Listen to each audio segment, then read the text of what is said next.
Antony Blinken is on his first visit to Southeast Asia as Secretary of State, starting off his trip in Indonesia.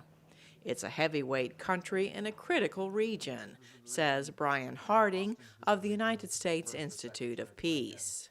It's clear that Southeast Asia, sitting at the heart of the Indo-Pacific region, is really the region of the world where U.S.-China strategic competition is playing out most acutely.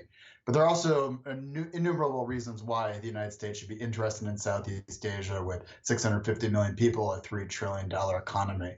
So Secretary Blinken choosing to travel to Indonesia first is the right move. Freedom of navigation in the South China Sea is a focal point of Blinken's visit to an area where he said China's actions threaten the movement of those $3 trillion in goods annually.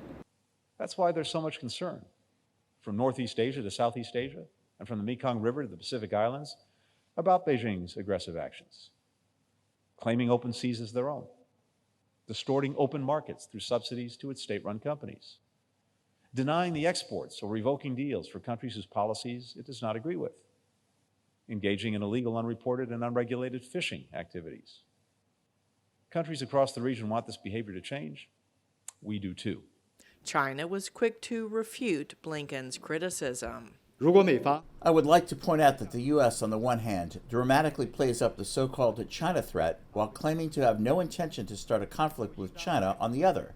This kind of self-contradictory practice does not accord with the spirit of the recent meeting between our two heads of state and will struggle to gain approval from the countries in the region. Confrontations with Chinese vessels are frequent in the disputed South China Sea. Blinken made clear the U.S. wants to ensure people and countries in the region have the freedom to decide on their own futures and partners, as Harding explains. Southeast Asian countries, more than anything, do not want to choose between the United States and China or any of their other partners. It is inevitable that the United States, China, and also Japan, India, Australia are going to be deep and important players for these countries, and trying to force them to choose is a bad policy, but setting out what the United States brings to the table, that's a good policy, and that's what he did, I think.